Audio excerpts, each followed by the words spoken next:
It all started innocently enough, with my only child, who's 5, claiming to see the Easter Bunny hopping around the house at night.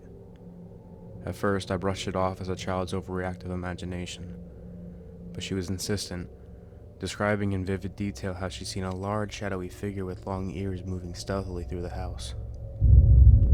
I chalked it up to a recurring dream, or perhaps a trick in the moonlight casting strange shadows. But then things started to get even stranger. Each morning, I would wake up to find subtle but unsettling changes in the house. Furniture rearranged, items misplaced, and faint traces of dirt and grass scattered across the floor.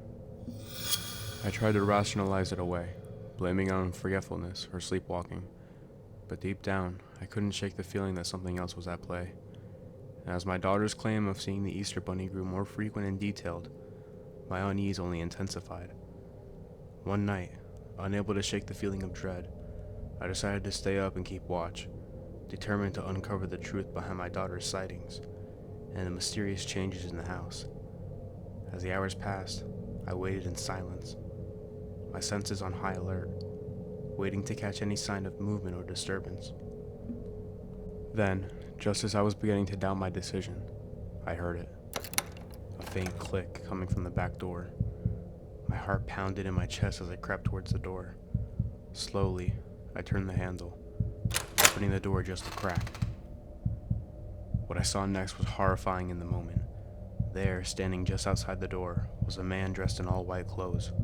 Without hesitation, I slammed the door shut and locked it. My hands shook with adrenaline. As I peered through the window, I watched as the freak sprinted into the darkness, disappearing into the forest beyond our backyard. I put on the security bar on the front and back door, as well as making sure all doors and windows were locked. After a sleepless night, the next morning I surveyed the backyard, only finding a dirty Easter Bunny ears headband lying abandoned on the ground. I did end up filing a report to the police, but this Easter will mark a year since the incident with no real updates from police. As a single father, I fear that they might come back this Easter, but I've added more security measures since. I still have no explanation for who they were or why this happened, but I hope it's over.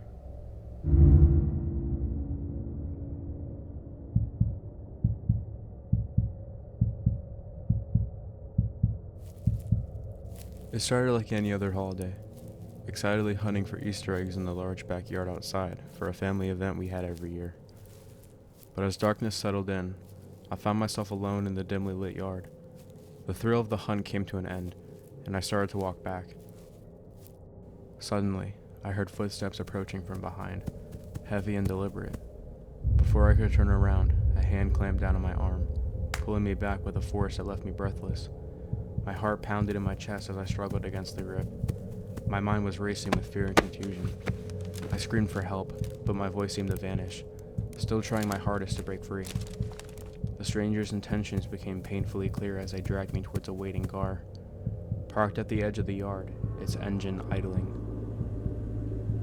Desperation clawed at me as I fought against the stranger's hold, my fingers digging into the ground as I tried to anchor myself in place. But the stranger's strength was overpowering, their determination unwavering as they inched closer to the car, while their face was covered by the night. Just when I thought all hope was lost, a voice broke my struggle. It was my parents. As they raced towards us, I remember their faces showed so much fear and determination. They reached us just in time, tearing me from the stranger's grasp and pulling me into their protection. Unfortunately, the car sped away into the darkness. My parents called the police while reassuring me I was safe, and how sorry they were for almost losing me. In the aftermath, we filed a report once the police arrived, but the stranger was never caught. To this day, the memory of that terrifying Easter night makes me think about the kind of people who lurk around, even on holidays.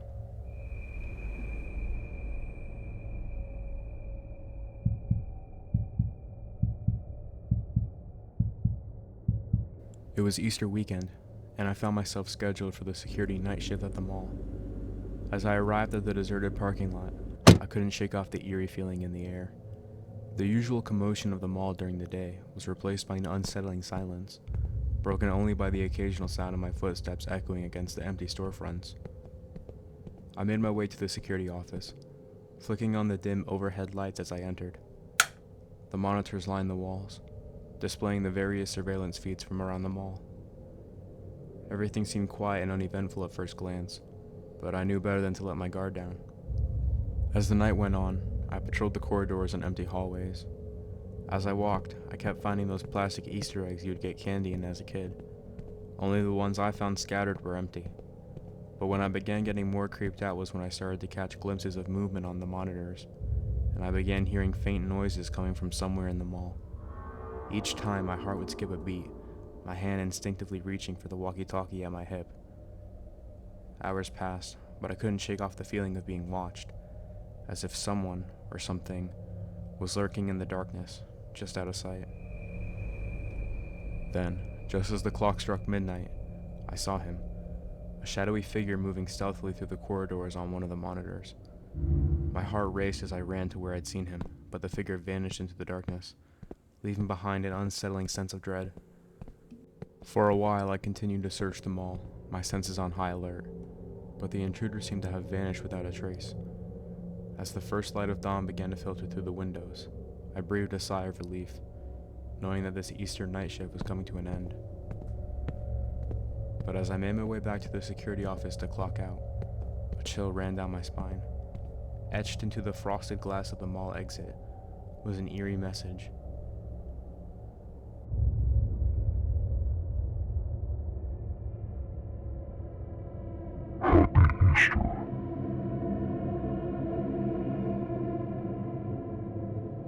And in that moment, I knew that whatever or whoever had been watching me that night was going to be back eventually. And he was. While that was my last experience myself, several of my coworkers claimed to have seen the same man lurking through the mall at night, only to find no one. I'm glad this year I'll be spending Easter with my family.